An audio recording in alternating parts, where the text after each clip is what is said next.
சுவையில் சமரசம் இல்லை. ஆரோக்கியத்தில் என்றுமே அக்கறை காட்டும் SVS வழங்குகிறது கேப்பை மாவு மற்றும் கம்பு மாவு. Welcome to imperfect show finance. இந்த நிகழ்ச்சிக்கு நீங்கள் கொடுத்துக்கிட்டு இருக்க ஆதரவுக்கு பெரிய நன்றி. உங்களுடைய கேள்விகள் எல்லாமே கருத்துரை பகுதியில் கேளுங்க. நிச்சயம் வீக்கெண்டில் ஷார்ட்டாக டிஸ்கஸ் பண்ணலாம். சரி, இன்னைக்கு மார்க்கெட் நிலவரத்தை பார்த்துடலாம். நிஃப்டியை பொறுத்த வரைக்கும் 159 புள்ளிகள் அதிகரித்து 25,219 முடிஞ்சிருக்கு. சென்செக்ஸை பொறுத்த வரைக்கும் 539 புள்ளிகள் அதிகரித்து 82,726 நிறைவடைஞ்சிருக்கு. வாங்க நம்ம பொருளாதார விமர்சகர் நாகப்பன் சார் கிட்ட டீட்டெயிலாக டிஸ்கஸ் பண்ணலாம். சார் வணக்கம். வணக்கம் சிவி. உங்க குரல்ல ஒரு பெருமிதம் தெரியுது. இன்னைக்கு என்ன பெருமிதம்? Gold all time high. அதுதானே? வெள்ளி இப்ப நிறைய தங்கம் வச்சிருக்கீங்க நீங்க. இல்ல சார், நீங்களே ஒரு தங்கமான மனிதர்கிட்ட கோல்டு தங்கத்தை பத்தி பேசுறது ரொம்ப சந்தோஷப்படுறேன் சார். அது மட்டும் இல்ல, நான் நினைச்சேன் ஒருவேளை தனிநபர் வருமானத்தில் தமிழ்நாடு 2ஆம் இடம் அப்படின்னு மத்திய அமைச்சரே தெரிவித்திருக்கிறார் அவருடைய தகவல்ல. அப்படிங்கறதுனால ஒருவேளை நீங்க அந்த மகிழ்ச்சியில இருக்கீங்க போல இருக்கு, 2ஆம் இடத்துல இருக்கும் அப்படின்னு அகில இந்தியாவில். அது சந்தோஷம் தான் சார். முக்கியமா திராவிட ஆட்சிக்கு கிடைச்ச பெருமைன்னு சொல்லிட்டு சிஎம், நிதியமைச்சர் எல்லாரும் பேசிக்கிட்டு இருக்காங்க. ஆமா, அந்த டேட்டா என்னங்க சார் சொல்லுது? அது தொடர்ந்து தமிழ்நாடு கடந்த 40 அல்லது 50 ஆண்டுகளாக ஒரு முன்னணி மாநிலமாக வளர துவங்கி வளர்ந்து கொண்டிருக்கிறத நம்ம பாக்குறோம். ஒப்பீட்டு அடிப்படையில வட மாநிலங்கள், பல மாநிலங்களை விட நம்ம பல பொருளாதாரம் மட்டுமல்லாது, தனிநபர் வருமானம் மட்டுமல்லாது, ஹெல்த், இந்த மாதிரியான விஷயங்கள், கல்வி, சுகாதாரம், இதுலயும் பல விதங்கள்ல நம்ம ஒரு இன்க்ளூசிவ் ஸ்டேட்டா ஆரம்ப காலகட்டங்கள் இருந்து, ஒரு குறிப்பா சொல்லணும்னா 60களில் 70களில் துவங்கி அதற்கு பிறகு அது வேகம் எடுத்ததை நம்ம பாக்குறோம். அதனுடைய பலாபலன்களை நம்ம இன்னைக்கு அந்த ஃப்ரூட்ஸ் அப்படின்னு சொல்றோம் இல்லையா, அந்த ஃப்ரூட்ஸ் இன்னைக்கு நம்ம பாத்துக்கிட்டு இருக்கோம். அதுல அந்த தரவுகள் என்ன சொல்றாங்கன்னா, தனிநபர் வருமானம் சராசரியாக தேசிய அளவுல 1,14,710 இருக்குது. அந்த 1,14,710 விட கிட்டத்தட்ட 60-70% அதிகமா தமிழ்நாட்டினுடைய தனிநபர் வருமானம் தமிழ்நாட்டுல 1,96,309 அப்படின்னு சொல்லியிருக்காங்க. சோ தேசிய சராசரியை விட நம்ம 60-65% மேல நம்ம அதிகமா இருக்கு நம்முடைய சராசரி வருவாய் அப்படிங்கிறது முதல்ல சொல்றாரு. இதுல ஒரு கேள்வி நம்ம வாசகர்களுக்கு விட்டுருவோம். இப்ப தமிழகம் 2ஆம் இடம் தான், முதல் இடம் எந்த மாநிலத்திற்கு அப்படிங்கறத நம்ம வாசகர்களுக்கு நம்ம சொல்ல வேண்டாம், அவர்கள் கண்டுபிடிச்சிட்டு வரட்டும், நாளைக்கு பார்க்கலாம் அதை பத்தி. சார், இன்னைக்கு தங்கம் ஆல் டைம் ஹையா தொட்டிருக்கு. காரணம் என்ன சார்? குறிப்பான காரணம் எதுவும் இல்ல. அது ஏற்கனவே தொட்ட உச்சம் தான், அதுக்கு அருகாமையில் வந்திருக்கு அப்படிங்கறத நான் பாக்குறேன்.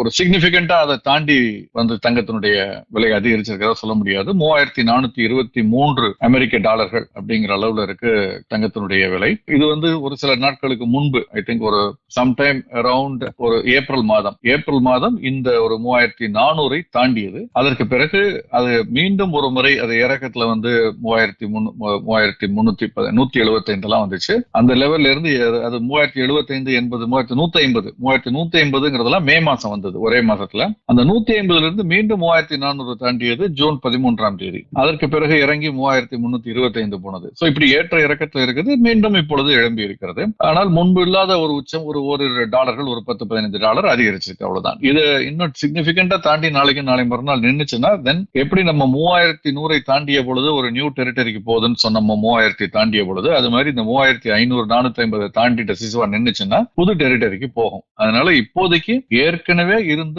அந்த புல்லிஷ் ட்ரெண்ட், ஏப்ரல் முதல் இருந்து வரக்கூடிய, ஏப்ரல் கடைசி முதல் இருந்து வரக்கூடிய அந்த புல்லிஷ் ட்ரெண்டினுடைய தொடர்ச்சி, அதனுடைய நீட்சியா தான் தங்கத்தை பொறுத்த வரைக்கும் பாக்குறேன். ஆனால் வெள்ளி அப்படி அல்ல.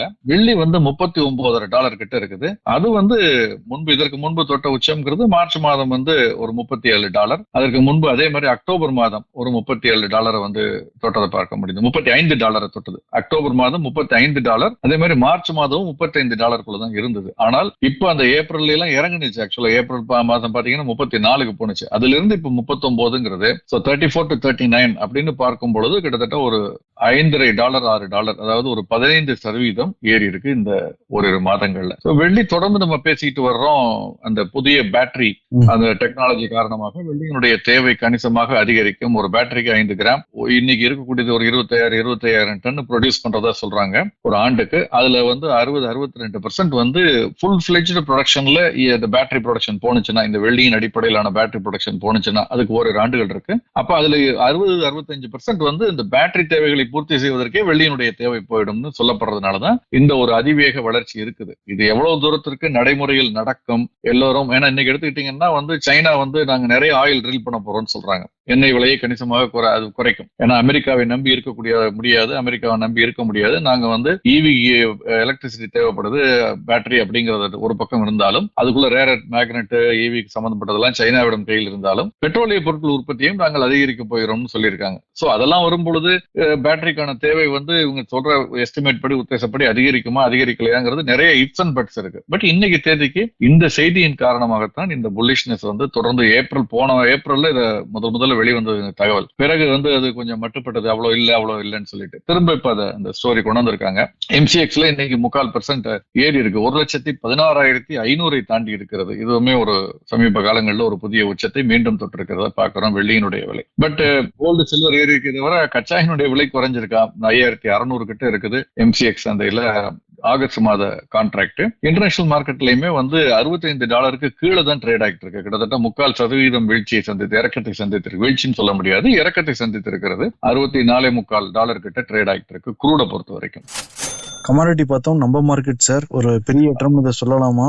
ஒரு 159 புள்ளிகள்.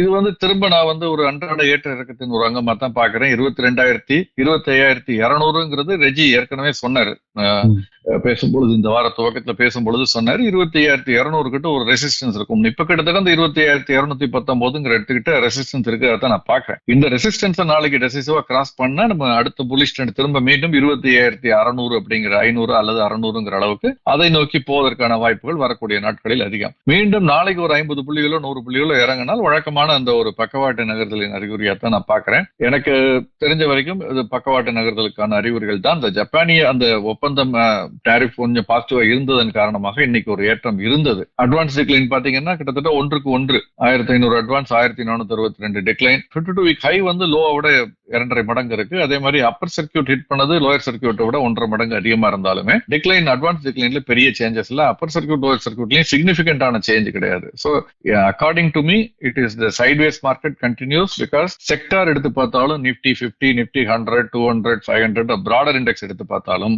எல்லாமே ஒரு சின்ன புல்லிஷ்னஸ் தான். ஒரு சிக்னிபிகண்டான புல்லிஷ்னஸ் சொல்ல முடியாது. இன்ஃபேக்ட் வீக்கா இருக்க செக்டாரும் இருக்கு. FMCG, மீடியா, ரியாலிட்டி இன்னைக்கு 2.5% இறங்கி இருக்கிறத பார்த்திருப்பீங்க.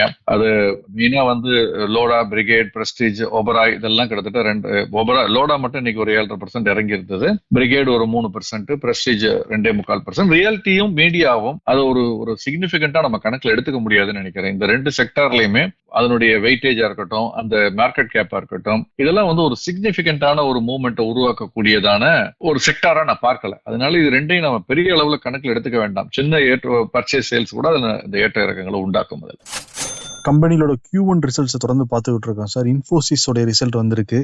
எல்லாரும் வாரத்துக்கு 70 மணி நேரம் வேலை பாருங்கன்னு சொன்னாரு அவரு. அந்த கம்பெனி ரிசல்ட்ஸ் எப்படி சார் வந்திருக்கு?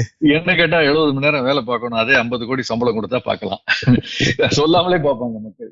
மக்கள் வந்து உழைப்புக்கு அஞ்சுறவங்க கிடையாது. சம்பளம் எல்லாம் உனக்கு, வேலையெல்லாம் எனக்குன்னா யாரும் பார்க்க மாட்டாங்க. அதுதான் முக்கியம். ஏன்னா இந்தியாவில் எடுத்துக்கிட்டீங்கன்னா, இந்தியா மட்டும் இல்ல சர்வே செலவுலயே வந்து தலைமை பொறுப்புல இருக்கவங்களுக்கும் கடைசியில் இருக்கக்கூடிய ஊழியருக்குமான சேலரி வித்தியாசம் இருக்கவே கூடாதுன்னு நான் சொல்லல. அதுதான் கேபிட்டலிசம் அந்த தெரியனுடைய வளர்ச்சிக்கு காரணம் அதுதான், குறைபாடும் அதுதான். அது நம்ம கம்யூனிஸ்ட் தத்துவம் சித்தாந்தம் பேசுறதுக்கான வேலை வந்து இங்க கிடையாது இதை பொறுத்த வரைக்கும். பட் ஆனால் ஒரு அடிப்படை நியாயம்னு இருக்கு இல்லையா, அந்த நியாயம் கூட இல்லாத அளவுக்கு இந்த வித்தியாசங்கள் ரொம்ப அதிகமா இருக்கிறதுனாலதான் இந்த கேள்விகள் எழுகிறது.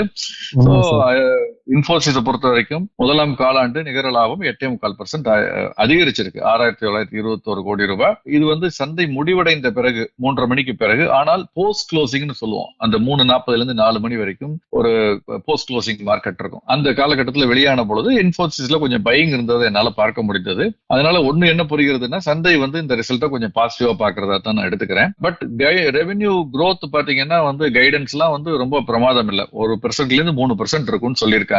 கான்ஸ்டன்ட் கரன்சி டேர்ம்ஸ்னு சொல்றது, அதாவது இந்த கரன்சியினுடைய ஏற்ற இறக்கங்கள் இல்லாமல் அந்த இதுல பாக்குறது. இது முன்னால 0 to 3% சொன்னது இப்போ 1 to 3% சொல்றத பாசிட்டிவா சந்தை பாக்குறதாவும் எடுத்துக்கலாம். ஆனால் நிகர லாபம் 8.25% அதிகரிச்சிருக்கு அப்படிங்கிறது நல்ல விஷயம். என்னன்னா HCL டெக் 10% 10 அவ்வளவு இவ்வளவு சிக்னிபிகண்டான growth மற்ற டாப் ஐடி நிறுவனங்கள் காமிக்கல அப்படிங்கும் பொழுது இது வந்து ஒரு பாசிட்டிவான விஷயமாக பார்க்கப்படுகிறது. அதுபோல சின்ஜின் பயோடெக் பயோகான் அந்த குழுமத்தை சேர்ந்த சின்ஜின் பார்மா நிறுவனம் நிகர லாபம் 14% அதிகரிச்சு 86 கோடிக்கு மேல, போன ஆண்டு 75 கோடி. ரெவென்யூ வந்து 10% அதிகரிச்சிருக்கு 875 கோடின்னு. போன ஆண்டு இதே காலகட்டத்தில் 789 கோடி, இப்ப 875 கோடி. அதே மாதிரி இபிட்டா earnings before interest, tax, depreciation and amortization சொல்றது 169 கோடியாக போன ஆண்டு இருந்தது. இந்த காலகட்டத்தில் இப்ப 206 கோடி, 21% அதிகரிச்சிருக்கு. சோ மார்ஜின்ஸும் இன்க்ரீஸ் ஆயிருக்கு. ஓவராலா செஞ்சினை பொறுத்த வரைக்கும் நல்ல பெர்ஃபார்மன்ஸ்ங்கிறதுனால பங்குனுடைய விலை கொஞ்சம் பாசிட்டிவா இருந்தது. இது போக நிறைய டாடா கன்சூமர், டாக்டர் ரெட்டி, பஜாஜ் ஹவுசிங் ஃபைனான்ஸ், ஃபோர்ஸ் மோட்டார், பெர்சிஸ்டன்ட் சிஸ்டம், சயன்ட், கால்கேட், இந்த மாதிரி நிறைய கால்கேட் பார்த்துட்டு நம்ம இருக்கணும். இந்த மாதிரி பல முடிவுகள் வந்து தொடர்ந்து நேற்று இன்னைக்கு வெளியாகி கொண்டிருக்கிறது. வரக்கூடிய நாட்களையும் நாளைக்கு பாத்தீங்கன்னா குறிப்பாக ஏசிசி அந்த சிமெண்ட் நிறுவனம், அதுல மிகப்பெரிய ஒரு நிறுவனம், கேனரா பேங்க், கொரமாண்டல், இந்த மாதிரி பல நிறுவனங்களுடைய முடிவுகள் வெளியாக இருக்கிறது. இதெல்லாம் எப்படி இருக்குங்கிறது நம்ம நாளைக்கு பார்க்கலாம். மிந்த்ரா நிறுவனத்து மேல இடி வந்து ஃபார்மா கேஸ் வந்து பதிவு பண்ணிருக்காங்க. இது எப்படி சார் இந்த கம்பெனி வந்து பாதிக்கும் பங்கு சந்தையில? ஃபாரின் எக்ஸ்சேஞ்ச் மேனேஜ்மெண்ட் ஆக்ட் இருக்கு, ஃபெமா அப்படிம்பாங்க. இந்த ஃபாரின் எக்ஸ்சேஞ்ச் மேனேஜ்மெண்ட் ஆக்ட்ங்கிறது முன்னால ஃபெரான் இருந்ததனுடைய ஆல்டர்னேட்டிவ். ஃபாரின் எக்ஸ்சேஞ்ச் ரெகுலேஷன் ஆக்ட்ன்றது இப்ப மேனேஜ்மெண்ட் ஆக்ட் மாத்திருக்காங்க. இந்த ஃபெமா இந்த அடிப்படையில இதனடையில வந்து அவங்க மேல வழக்கு பதிவு செய்யப்பட்டிருக்கு. என்னன்னா, இந்த மிந்த்ரா நிறுவனம் வெளிநாட்டிலிருந்து இந்த நம்ம நாட்டுக்கு அவங்க நிறுவனத்துக்குள் கொண்டு வந்த ஃபாரின் டைரக்ட் இன்வெஸ்ட்மெண்ட், அதுல வந்து சில வயலேஷன்ஸ் இருக்கு அப்படின்னு அலேஜ் பண்ணிருக்காங்க. நிறுவனம் சொல்லி இருக்கிறது, நாங்க அதை வந்து சட்ட முறைப்படி நாங்க அதை சந்திக்க தயாராக இருக்கிறோம் அப்படின்னு சொல்லியிருக்காங்க.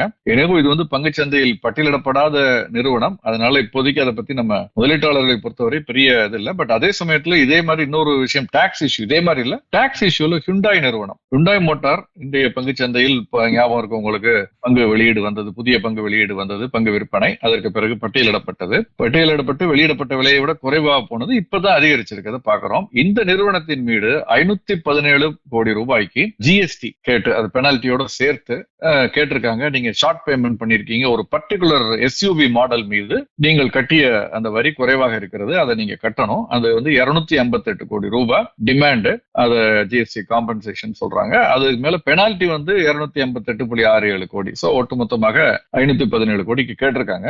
இது வந்து 2017 வேடிக்கையான விஷயம்னா, செப்டம்பர் 2017 இருந்து மார்ச் 2020 நடந்து முடிஞ்சு 5 வருஷம் ஆயிடுச்சு. இந்த காலகட்டத்துல குறிப்பிட்ட சில எஸ்யூவி மாடல்ஸ்ல இது இருக்குன்னு சொல்லி இப்ப இவ்வளவு தாமதமாக கிளைம் பண்றோம். என்ன கேட்டா, இப்படி தாமதமாக தவறு இருந்தால் உடனே கேட்கணும், இப்படி தாமதமாக கிளைம் பண்ற அதிகாரிகள் மீது நடவடிக்கை எடுக்கணும்னு நான் சொல்லுவேன். ஏன்னா அரசாங்கத்திற்கு இழப்பு, அந்த நிறுவனத்திற்கும் இழப்பு, அந்த நிறுவனத்துல முதலீடு செய்த அந்த முதலீட்டாளர்களுக்கு இழப்பு இல்லையே, இதை எதிர்பார்த்திருக்க மாட்டோம். ஆனால் அந்த நிறுவனம் என்ன சொல்றதுன்னா வந்து, அதுக்கப்புறம் ஒரு அமெண்ட்மெண்ட் வந்தது. அந்த அமெண்ட்மெண்ட் அரசாங்கமே ஒரு அமெண்ட்மெண்ட் கொண்டு வந்து கிளாரிபிகேஷன் கொடுத்திருக்காங்க. அமெண்ட்மெண்ட்ல கிளாரிபிகேஷன் கொடுத்திருக்காங்க. அதன் அடிப்படையில் CBIC, central board of indirect taxes and customs, அது மூலமாக நாங்க வந்து இந்த இஷ்யூ வந்து கொடுத்த அதன் அடிப்படையில நாங்க இதை ரிசால்வ் பண்ணி எங்களுக்கு ஃபேவரபிளா வர்றதுக்கு வாய்ப்புகள் அதிகம். நாங்க அந்த ஆர்டரை ரிவ்யூ பண்றதுக்கு ஒர்க் பண்ண போறோம் அப்படின்னு சொல்லியிருக்காங்க. அது ஒருவேளை ஒப்புக்கொள்ளப்பட்டால் இந்த 518 கோடி ரூபாய் கிட்ட இருக்க டிமாண்டை கட்ட வேண்டாம், இல்லைன்னா அதை கட்டணும். அதனால ஆஸ் ஆன் டேட் இது வந்து எங்களுடைய பைனான்சியல் ஆபரேஷன்ஸ்ல வந்து எந்த விதமான இம்பாக்டும் இருக்காது அப்படின்னு அந்த நிறுவனம் சொல்லி இருக்கிறது. அது அப்படித்தான் இருக்குமாங்கிறத நம்ம அந்த ஃபியூச்சர்ல தான் நமக்கு தெரிய வரும். அதே மாதிரி அமேசான் ஹெல்த் கேர் இண்டஸ்ட்ரியில வரப்போறாங்க. இது எப்படி சார் தாக்கத்தை ஏற்படுத்தும் நம்ம சொசைட்டில, பங்குச்சந்தையில? இன்னைக்கு இருக்கக்கூடிய ஒரு வினோதமான விஷயம் என்னன்னா, குவிக் காமர்ஸ் இருக்கு இல்லையா, ஒரு இளநீர் வேணும்னா, தக்காளி வேணும்னா ஆர்டர் பண்ணா 10 நிமிஷத்துல வந்துடும். இதுக்கு நேர்மாறா வந்து நீங்க ஒரு மருந்து, ஒரு அவசரத்துக்கு தேவைப்படுற மருந்து ஆர்டர் பண்ணீங்கன்னா உடனடியாக வந்து சேர்றதுக்கு இன்னைக்கு வழி இல்லை. எல்லாமே ரொம்ப தாமதமாக தான் வருது. அது டாடா 1mgயா இருக்கட்டும், நிறைய ஒரு சில ஆப்ஸ் இருக்கு, எல்லாமே வந்து சில பேர் மறுநாள் கொடுக்குறாங்க. இந்த மாதிரிலாம் இருக்கு. அதற்கு சில ரெகுலேட்டரி இஷ்யூஸ காரணமாக சொல்கிறார்கள். டாக்டருடைய பிரிஸ்கிரிப்ஷன் இருக்கணும் சில இருக்கு. இதெல்லாம் நியாயமானதுன்னு நான் நினைக்கிறேன். பட் ஜெனரிக்கா, அதாவது தலைவலி மருந்துல இருந்து ஸ்டொமக் அப்செட்டா இருக்குது, இதெல்லாம் ஆல்ரெடி விற்க ஆரம்பிச்சிட்டாங்க. நீங்க போல்ட், பிளிங்கிட்லயோ போல்ட்லயோ இதுலயோ பாத்தீங்கன்னா ஹிமாலயா, டாபர் இவங்களுடைய product, over the counter products சொல்லக்கூடிய சில குறிப்பிட்ட சிலது விற்க ஆரம்பிச்சிட்டாங்க. சோ இது அல்டிமேட்டா வந்துதான் ஆகும். ஆகும் நான் நினைக்கிறேன். பட் என்ன பிரச்சனை அப்படின்னா, இது ஒரு ஃபுல் ஃபிளெஜ்டா அமேசான் மாதிரி நிறுவனம் வரும்பொழுது ரொம்ப சக்சஸ் ஆகுமான்னா ஆவதற்கான வாய்ப்புகள் ரொம்ப அதிகம். பட் அவங்க ஃபெயிலியரே ஆகலைன்னு சொல்ல மாட்டேன். ஏற்கனவே அமேசான் ஃபுட்ஸ், அதே மாதிரி அமேசான் அகாடமி இதெல்லாம் ஆரம்பிச்சு மூடி இருக்காங்க. 2022 மூடி இருக்காங்க. இதனால ஆயிரக்கணக்கான வேலை இழந்தது நடந்தது இந்தியாவில நடந்திருக்கு. சோ அதனால இது வந்து நிச்சயமா வெற்றி அடையும் சொல்ல முடியாது. ஏன்னா மருந்துங்கிறது நிறைய பேர் வந்து பணம் குறைவா இருக்கு, விலை குறைவா இருக்குங்கிறதுக்காக ஒரு இடத்துல வாங்க மாட்டாங்க. எங்களுக்கு இந்த 30-20 வருஷமா வாங்கிட்டு இருக்கேன், 10 வருஷமா இந்த இடத்துல ராசியான மருந்து கடைன்னு வாங்குறவங்களும் இன்னமும் இருக்காங்க. அது சரி தவறுங்கிறதுக்குள்ள போக வேண்டாம். அது ஒரு நம்பிக்கை, அதை நம்ம மதிக்கணும். அது அந்த அடிப்படையில இருக்காங்க. சோ இது எந்த அளவுக்கு வெற்றி பெறும்னு தெரியல. பட் ஆனால் அது இல்லைன்னு சொல்ல முடியாது. என்ன பொறுத்த வரைக்கும் இந்தியாவில் இருக்கக்கூடிய பார்மசிஸ் எல்லாம் என்ன பண்ணணும்னா, ஓலா அதாவது ஆன்லைன் அக்ரிகேட்டர்ஸ் டாக்ஸிக்கு ஊபரோ ஓலா மாதிரி தனியாரிடம் விட்டுறாம இவர்களுக்குள் ஒருங்கிணைப்பு செய்து ஒரு ஒருங்கிணைப்பாக இவர்களுடைய அமைப்பின் மூலமாக ஒரு ஆப்பை டெவலப் பண்ணி அது அரசாங்கத்தோடு இந்த ரெகுலேட்டரி இஷ்யூஸை டேக்கிள் பண்ணி போராடி வெற்றி பெற்றால் நிச்சயமா வந்து வெளிநாட்டினரோ வெளி அமைப்புகளோ வந்து இதை வந்து டேக் ஓவர் பண்ண முடியாது. பின்னால நம்ம அப்புறம் கம்ப்ளைண்ட் பண்ணிட்டு இருப்போம், அரசாங்கத்திடம் போராடிக்கிட்டு இருப்போம். அதை விட இங்க இருக்கக்கூடிய பார்மசூட்டிக்கல் நிறுவனங்கள் மட்டும், அதாவது இந்த பார்மசிஸ் அந்த டிஸ்ட்ரிபியூஷன் பண்றவங்க இவங்க எல்லாம் சேர்ந்து தங்களுக்குன்னு தாங்களாகவே ஒரு இதை உருவாக்குறதா நல்லதா இருக்குமே தவிர அது பண்ணலைன்னா இந்த மாதிரி வரதை தடுக்க முடியாது. இது ஃபெயிலியர் ஆனா கூட அந்த டீப் பாக்கெட்ஸ் அதை வச்சு அவங்களால தாங்க முடியும். திரும்ப திரும்ப வருவாங்க, வேற வேற வடிவங்கள்ல வருவாங்க, அல்லது வேற யாராவது வருவாங்க. சோ அல்டிமேட்டா இது வரும். ஆனால் இன்னைக்கு தேதிக்கு நிறைய சில சட்ட சிக்கல்களும் இருக்கு. ஏன்னா இது வந்து கடையில போய் ஒரு மளிகை கடையில சாமான் வாங்குற மாதிரி இது வாங்க முடியாது, பொருள் வாங்குற மாதிரி வாங்க முடியாது. இதுக்கு வந்து டாக்டர் பிரிஸ்கிரிப்ஷன்ஸ்ல இருந்து பல விஷயங்கள் இருக்கிறதுனால பார்மசிஸ் தப்பிச்சுக்கிட்டு இருக்காங்க. பட் அவர்களுக்குள் ஒற்றுமையாக செயல்பட வேண்டிய காலகட்டத்தை நோக்கி போய்கிட்டு இருக்கோம் தான் நான் நினைக்கிறேன். சிறப்புங்க சார், நிறைய விஷயம் வந்து பகிர்ந்துக்கிட்டீங்க. Thank you sir. நன்றி. 91 ஆண்டுகள் பாரம்பரியம், 5 தலைமுறைகளாக மக்களின் நம்பிக்கையை பெற்ற எஸ்பிஎஸ். ஆரோக்கியமான காலை உணவுக்கு எஸ்பிஎஸ் வழங்கும் கேப்பை மாவு மற்றும் கம்பு மாவு. இன்றே கேட்டு வாங்குங்கள்.